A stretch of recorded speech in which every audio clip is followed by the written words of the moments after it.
Today on Rappler.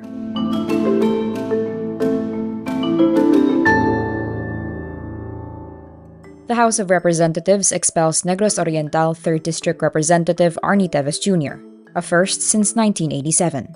17-year-old Jemboy Baltazar, killed by Navotas police, is laid to rest. The police chief of Navotas will face charges for the killing of Jemboy Baltazar. The Supreme Court issues a writ of kalikasan against the DENR and 2 Palawan mining firms. Ex-Duterte Foreign Secretary Locsin is named special envoy to China. An expert says the DepEd's confidential funds is a, quote, dangerous precedent. And EXO Chen and his wife are set to hold a belated wedding ceremony in October. The House of Representatives expels Negros Oriental 3rd District Representative Arnie Teves Jr., a first since 1987.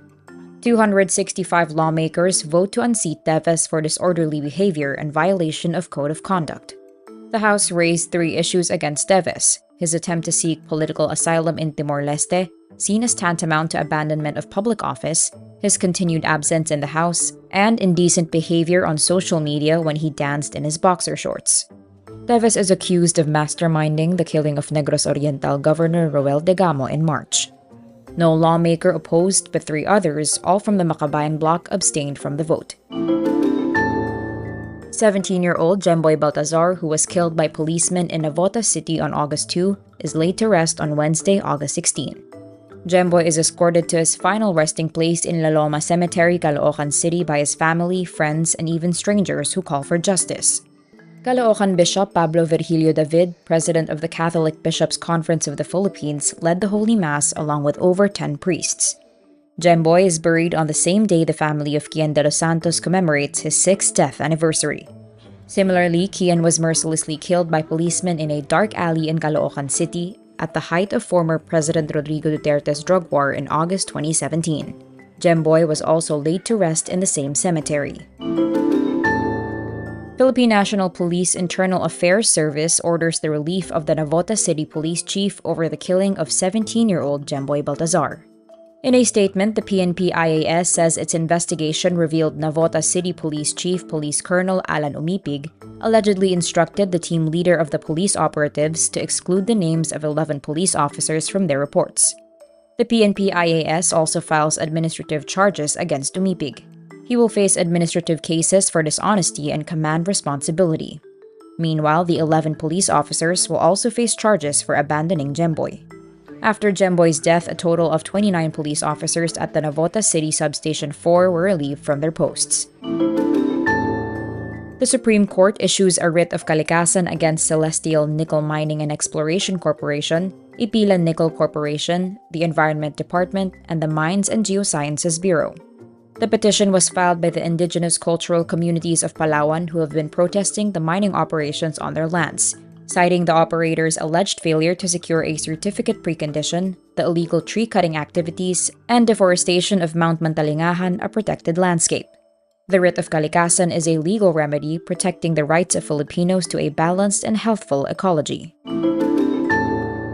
President Ferdinand Marcos Jr. names former Duterte Foreign Secretary Locsin as a special envoy to China for special concerns.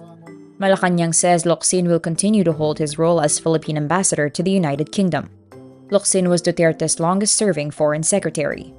Marcos did not explain why he chose Locsin as special envoy, but this comes as tensions rise between the Philippines and China in the West Philippine Sea issue. In early August, Chinese Coast Guard ships fired water cannons at Philippine vessels on the way to Ayungin Shoal, prompting diplomatic protest from the Philippines and concern from countries including the United States, Japan, and in a rare instance, even South Korea. DepEd spokesperson Michael Poa says confidential funds allocated to the Education Department will be used to gather intelligence regarding illicit recruitment within educational institutions.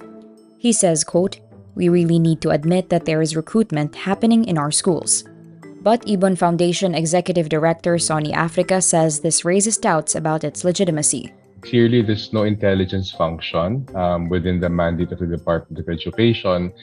It's a dangerous proceeding because it affirms that public funds are not being used for public purposes. After 3 years of marriage, EXO Chen and his non-showbiz wife will be holding a belated wedding ceremony in October. SM Entertainment confirms the couple is, quote, quietly preparing for it, adding the ceremony was delayed due to circumstances such as Chen's military enlistment and their child's birth. A date for the ceremony wasn't disclosed, but only family, close acquaintances, and EXO members will reportedly be present at the event. Chen first announced that he was getting married in January 2020. At the time, his wife was already pregnant with their first child. Chen debuted under the K-pop group EXO in 2012. He is also part of the subunit EXO CBX and made his solo debut in April 2019 with the album April and a Flower. And that's today's wrap. I'm Nino Yu. Thank you for watching. Click the link below for the full story. Follow us on Rappler's YouTube, Facebook, Twitter, Instagram, and TikTok.